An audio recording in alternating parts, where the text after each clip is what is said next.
لبيك لا شريك لك لبيك إن الحمد والنعمة لك والملك لا شريك لك. الحمد للہ رب العالمین والصلاة والسلام علی سید الانبیاء والمرسلین اما بعد فاعوذ باللہ من الشیطان الرجیم بسم اللہ الرحمن الرحیم.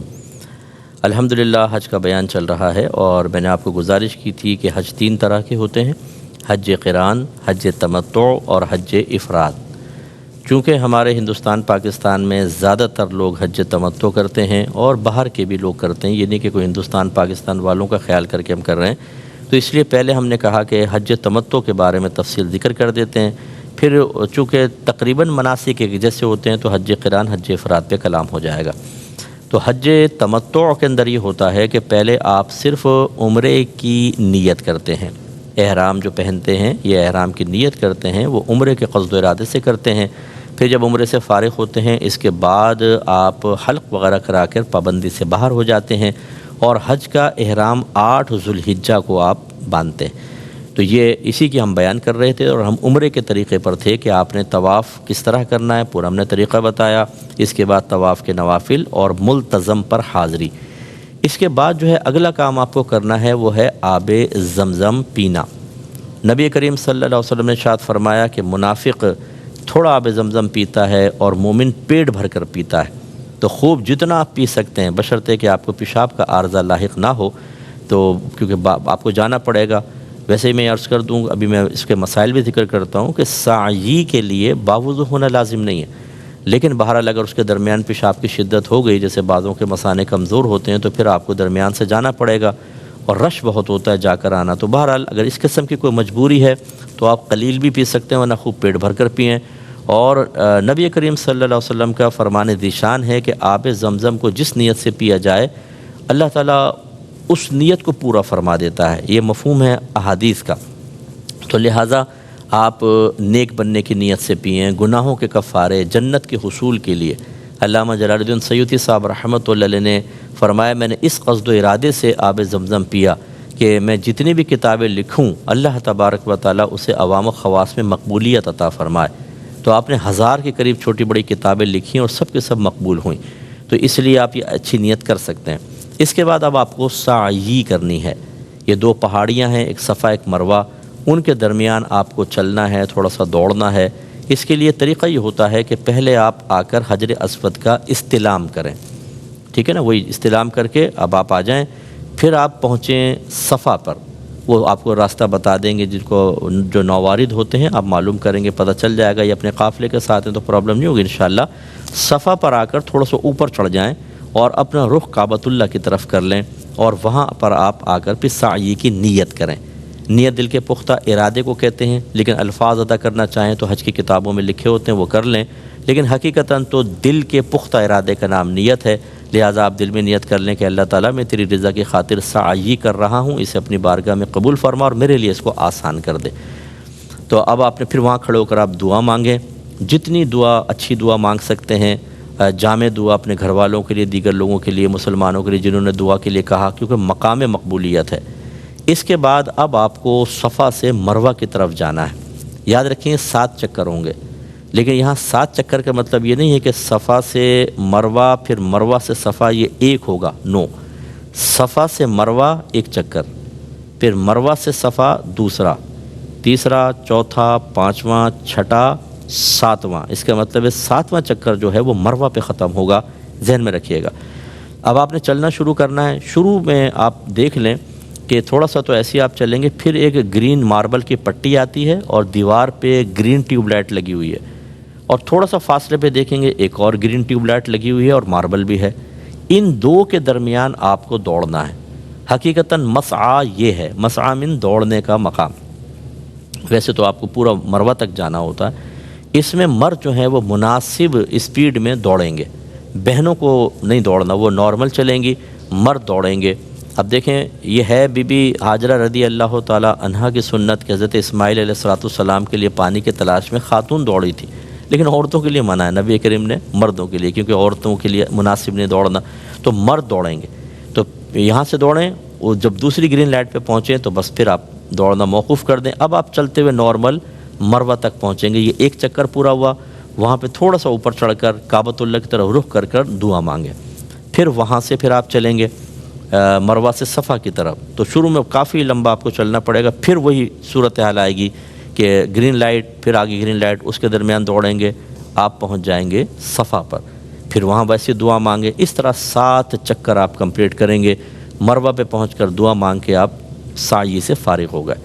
اس کے بعد اب حلق یا قصر کروانا ہوگا. جو حضرات اپنے گھر سے ہی, جیسے میں نے مشورہ دیا تھا کہ مرد حضرات گھر سے ہی حلق کروا کے چلے جائیں تو بال ٹوٹنے اور گرنے کی مشقت سے بچیں گے, جرمانے لازم نہیں ہوں گے. تو اب وہ بال چاہے کتنے چھوٹے چھوٹے ہوں, اسی پہ اس طرح پھیر لیں تو آپ کا یعنی سیفٹی ریزر وغیرہ پھیر لیں تو وہ حلق ہو جاتا ہے اگر بال نہ ہوں تو. اور ہیں تو پھر آپ افضل ہے کہ پورے مرد جو ہیں پورے سر کے بال صاف کروائیں, کہ نبی کریم صلی اللہ علیہ وسلم نے حلق کرنے والوں کے لیے 3 دفعہ دعا فرمائی ہے, اور قصر کرنے والوں کے لیے اس کے بعد 1 مرتبہ, حلق والوں کے لیے 3 دفعہ دعا. اور فرمایا کہ جب آدمی حلق کرتا ہے تو اس کے ہر بال کے بدلے بروز قیامت اسے نور دیا جائے گا. تو اس لیے اب یہ طریقہ کار صحیح نہیں ہوتا کہ آپ وہاں پہ, میں نے دیکھا ہے کہ ابھی ہمارا مشاہدہ یہ ہوا, عربک لڑکے لڑکیاں کھڑے ہوتے ہیں بدو. آپ جائیں گے بس تھوڑا سا آپ کی ایک زلف کاٹیں گے, چلیں جی آپ احرام کی پابندی سے باہر. کینچیاں ہوتی ہیں, پیسے لے لیتے ہیں, آپ ان پہ نہ جائیے. اچھی طرح یاد رکھیں, یہ پورے سر کے بال صاف کروائیں مرد, یا پھر اگر آپ قصر کرنا چاہتے ہیں, قصر کا مطلب سر نہ مڑوائیں, بال کٹوا لیں, تو پھر بھی کم از کم پورے سر کے 1 پورے کے برابر, پورے سر کے 1 پورے کے برابر بال ہر طرف سے کٹنا ضروری ہوتا ہے, اور یہ مشکل ہوتا ہے. یا کم از کم آپ سر کے 4 حصے کر لیں, جیسے یوں یوں, یہ جو 1 حصہ چوتھائی, اس کے سارے بال 1 پورے کے برابر کم از کم کٹنے چاہیے. تو اس لیے آسانی حلق میں. اور بہنیں جو ہیں ہماری, وہ بھی یوں نہ کریں کہ تھوڑی زلف پکڑی اور کاٹ لی, نہیں, ان کو اپنی بالکل چٹیاں جمع کر لیں اور نیچے جو ہے وہ 1 پورے کے برابر پوری چٹیوں کو پکڑ کر کاٹیں, تاکہ پورے سر کے بال کٹیں, یا کم از کم 1/4 کے سر کے بال تو کٹیں. تو یہ اپنے بالوں کی آپ کو خیال نہیں کرنا کہ جی میرے بال بہت چھوٹے ہو جائیں گے اور بھی عمریں کروں گی, ابھی آپ فوراً بال کاٹیں, اللہ برکت دے گا. جب آپ نے یہ حلق, یہ قصر کر لیا تو آپ احرام کی پابندی سے باہر ہو گئے. اب آپ جا کے غسل وغیرہ کریں اور نارمل کپڑے پہن لیں. چونکہ ہم حج تمتع کا بیان کر رہے ہیں, لہٰذا اب آپ کو 8 ذوالحجہ تک مکۃ المکرمہ میں آرام سے رہنا ہے. اس دوران آپ درود پاک پڑھیں, نفل نمازیں پڑھیں, قضا نمازیں اپنی پڑھیں, مطالعہ کریں. اس کے علاوہ آپ نفلی طواف کر سکتے ہیں اگر پرمیشن مل جاتی ہے, اور عمرہ بھی کر سکتے ہیں اگر آپ اور عمرے کرنا چاہیں. لیکن اس کے لیے آپ کو کرنا ہوگا کہ آپ کو مسجد عائشہ جانا ہوگا, اور وہاں پر جا کر یعنی حدود حرم سے باہر نکلنا ہوتا ہے جو مسجد عائشہ میں ہے. مسجد عائشہ ہے, وہاں جا کے آپ احرام پہن کر عمرے کی نیت کر کے مزید عمرے بھی کر سکتے ہیں, اس کی گنجائش نکلتی ہے. اب یہ جو میں نے آپ کو پورے یہ عمرہ پورا ہو گیا, آپ 8 ذوالحجہ کا انتظار کر رہے ہیں, لیکن چند مسائل ذرا طواف اور سعی سے متعلق ذہن میں رکھ لیں. یہ میں پہلے بھی بیان کر سکتا تھا لیکن سلسلہ ٹوٹ جاتا ہے, اس لیے اب میں آپ کو گزارش کر رہا ہوں ذرا غور سے دیکھیں. دوران طواف کچھ کام حرام ہو جاتے ہیں, وہ آپ کو نہیں کرنے. مثال کے طور پہ بے وضو طواف کرنا, آپ کو باوضو طواف کرنا ہے. اور فرض کر لیں کہ اگر طواف کے دوران وضو ٹوٹ جاتا ہے تو آپ فوراً باہر جائیں, وضو کر کے دوبارہ آئیں. اب آپ یہ دیکھ لیں کہ اگر آپ نے کم از کم 3 چکر پورے کر لیے تھے تو, یا 4 چکر پورے کر لیے تھے للاکثر حکم الکل کے تحت, تو پھر تو آپ آگے ہی کنٹینیو رکھیں. لیکن 4 سے کم کیے تھے تو پھر نئے سرے سے آپ کو طواف اسٹارٹ کرنا چاہیے. لیکن بے وضو طواف کریں گے تو پھر اس کے اوپر جرمانہ عائد ہوگا, یہ اچھی طرح یاد رکھیں. اچھا, جو لوگ شرعی معذور ہوتے ہیں, جن کو بار بار قطرات آنے کے مسائل ہوتے ہیں, یا کسی بہن کو جیسے استحاضہ ہوتا ہے, بلیڈنگ ہوتی رہتی ہے مسلسل, تو ایسے لوگ جو ہیں وضو کریں اور طواف کریں. چونکہ ان کے ساتھ شرعی عذر ہے, آپ کا دوران طواف جو ہے وہ کوئی مسئلہ نہیں ہے, آپ اسی حالت میں طواف کر لیں, آپ کا کوئی مسئلہ نہیں ہوگا. لیکن جو لوگ جن کے ساتھ صحیح شرعی عذر نہیں ہے, ان کو وضو کرنا لازم ہے. اس کے علاوہ دوسرے جو ہے کہ بڑی احتیاط چاہیے کہ حالت احرام میں ستر نہ کھل جائے. اب ہوتا یہ ہے کہ جو مرد حضرات ہوتے ہیں, یہ بعض اوقات خاص طور پہ جس کے پیٹ بڑا ہوتا ہے, وہ احرام پہنتا ہے تو وہ مرد کے لیے ناف کے سوراخ سے لے کر اور گھٹنوں کے نیچے تک کا حصہ بدن چھپانا فرض ہے. اب وہ ڈھلک جاتا ہے پیٹ سے, ناف سے نیچے تک کا حصہ نظر آ رہا ہوتا ہے, گناہ ہے. ایسے ہی جب ہم چلتے ہیں تو ذرا احتیاط کریں کہ ایسا احرام نہ پہن لیں کہ رانے کھلی ہوئی نظر آئیں, گھٹنے اور رانے, یہ بعض اوقات ہوتا ہے ہوا سے یا ویسے ہی مطلب یہ کہ کھنچ جاتے ہیں، اس میں بڑی احتیاط کرنی چاہیے، یہ دوران طواف بھی منع۔ اسی طریقے سے یاد رکھیں کہ بلا عذر ویل چیئر پر آپ نے اگر طواف کیا تو یہ گناہ ہے، اس میں دم لازم ہوگا، بلا عذر نہیں کر سکتے۔ اگر کسی کا عذر ہے، جیسے والدہ ہیں، بوڑھی ہیں، بیمار ہیں کوئی، ان کو آپ ویل چیئر پہ کروا رہے ہیں ایک الگ بات ہے، لیکن صحت مند آدمی نے سوچا چلو یار میں ہی ویل چیئر پہ بیٹھ کے مزے کر کے کسی کو پیسے دے کے کروا لوں، ایسا نہیں کر سکتے ہیں، اچھی طرح ذہن میں رکھیے۔ اسی طریقے سے حتیم جو ہے، وہ حتیم کہتے ہیں وہ باؤنڈری وال آپ نے وائڈ دیکھی ہو، دوران طواف آپ حتیم کے اندر سے نہیں گزر سکتے، اس کے باہر سے گزریں گے، اگرچہ وہ کعبۃ اللہ کا، چونکہ وہ کعبۃ اللہ کا حصہ ہے، وہ رہ گیا تھا تعمیرات سے، اور نبی کریم نے اسی حیات تو اس کو قائم رکھنے کا حکم دیا، اس لیے اس کے اندر سے نہیں نکلیں گے بلکہ اطراف سے نکلیں گے۔ اور اسی طرح اگر 7 چکروں سے کم آپ نے طواف کر کے چھوڑ دیا، 5 چکر کر کے چلے گئے تو آپ گناہ گار ہوں گے، کیونکہ 7 چکر کم از کم ہوں گے۔ اور مکروہ کام جو دوران طواف ہیں وہ بھی ذرا ذہن میں رکھیں، فضول گفتگو کرنا، خواہ باتیں تبصرہ ہے، وہ دیکھ فلاں، وہ دیکھ چائنا والے، وہ ملائیشیا والے، ارے بھائی آپ اللہ کی بارگاہ میں کھڑے ہوئے ہیں، اللہ کی رحمت خصوصی طور پہ آپ کی طرف متوجہ، اس طرح کی فضول باتیں کرنے کا کیا فائدہ۔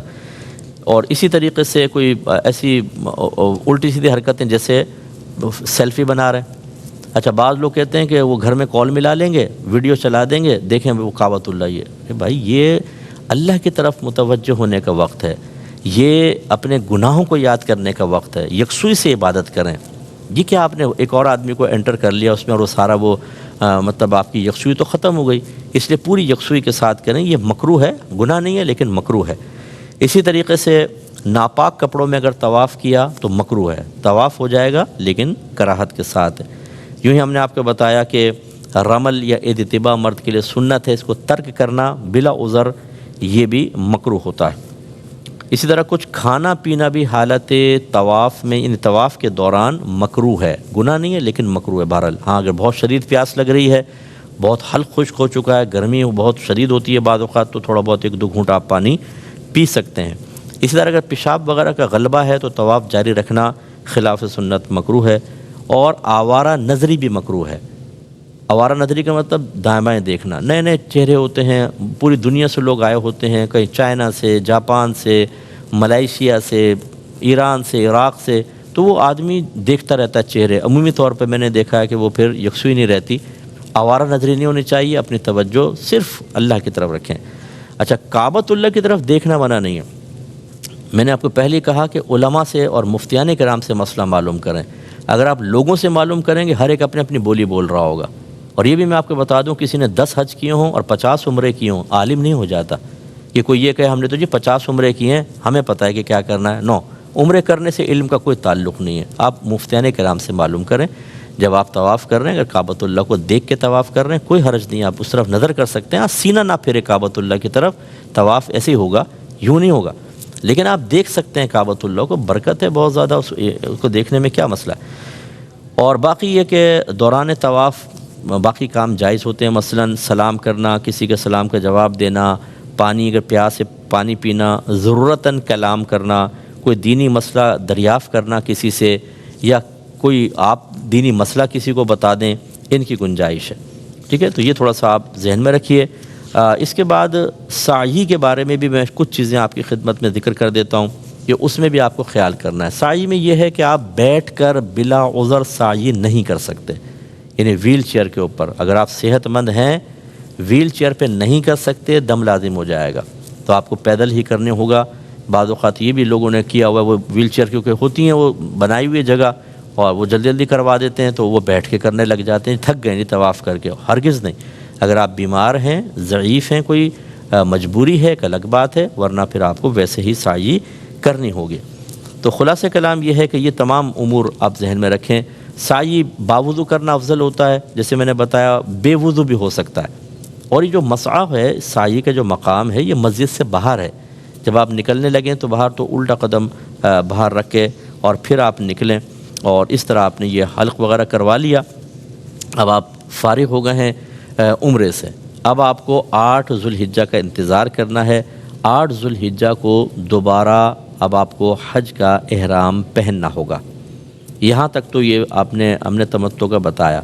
اب ذرا حج قران پر آ جائیں۔ حج قران کرنے والے جو ہیں وہ آئیں گے، آپ کو پتہ ہے حج قران میں حج اور عمرے کا ایک ساتھ اس کی نیت کی جائے گی، وہ بھی عمرہ کریں گے، اور عمرہ کرنے کے بعد وہ احرام کی پابندی سے باہر نہیں ہوں گے، سعی کرنے کے بعد حلق یا قصر نہیں کروائیں گے کیونکہ وہ حج کے احرام میں ہیں۔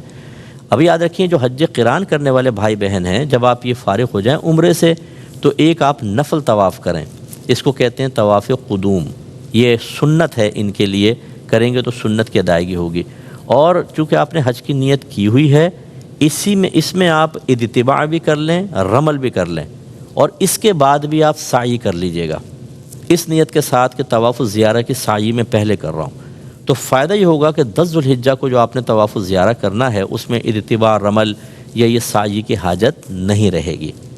باقی اب آپ نے جیسے اب یہ حج قران کرنے والوں نے عمرہ کیا، طواف قدوم کر لیا، اس میں وہ سعی وغیرہ بھی ہو گئی، یہ بھی 8 ذو الحجہ تک ویٹ کریں گے۔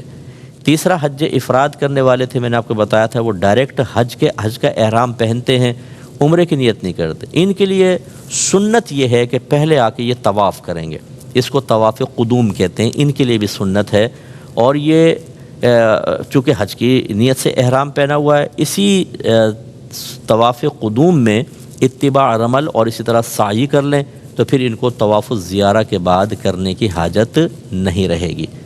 باقی رہے حج تمتع والے، انہوں نے تو عمرے کا طواف کیا تھا، ان کے لیے میرا مشورہ ہے جب 8 ذو الحجہ کو آپ حج کا احرام پہنیں گے تو حج کا احرام پہننے کے بعد ایک نفلی طواف کیجیے گا، اور اس نفلی طواف میں وہی اتباع بھی کر لیں، رمل بھی کر لیں، اور اس کے بعد سعی کر لیں، کیونکہ ان کے لیے تو طواف قدوم نہیں ہوتا، ان کے لیے عمرہ ہے۔ حج قران والوں کے لیے عمرہ اور طواف قدوم، حج افراد والوں کے لیے صرف طواف قدوم میں، عمرہ تو ہوتا نہیں۔ تو یہ جو حج تمتع کرنے والے ہیں، آپ نے کیا کرنا ہے کہ 8 ذو الحجہ کو جب حج کا احرام آپ پہن لیں، نیت کر لیں، تو پھر آپ ایک نفلی طواف کر لیں، اور اس میں آپ اتباع، رمل اور سعی کر لیں، تو پھر آپ کو طواف الزیارہ کے بعد وہ ارکان نہیں کرنے ہوں گے۔ اچھا یہ کیوں کر لیں؟ یہ اس لیے کر لیں کہ 10 ذو الحجہ کو سارے لوگوں نے ایک بڑا رکن ادا کرنا ہے، اور وہ ہے طواف الزیارہ۔ اگر 25 لاکھ حاجی ہیں تو ان کا قصد و ارادہ ہوگا کہ ہم یہاں پہ کر لیں، رش کا عالم کیا ہوگا آپ اندازہ کریں، اس وقت آپ کو یہ مشورہ بہت ہی نفع دے گا اور آپ کے لیے آسانی پیدا کرے گا۔ اللہ تبارک و تعالیٰ سے دعا ہے کہ ہم سب نے جو کچھ سنا اس کو ذہن میں محفوظ رکھنے کی توفیق عطا فرمائے، آمین۔ وآخر دعوانا ان الحمد للہ رب العالمین۔ لبيك اللهم لبيك لبيك لا شريك لك لبيك إن الحمد والنعمة لك والملك لا شريك لك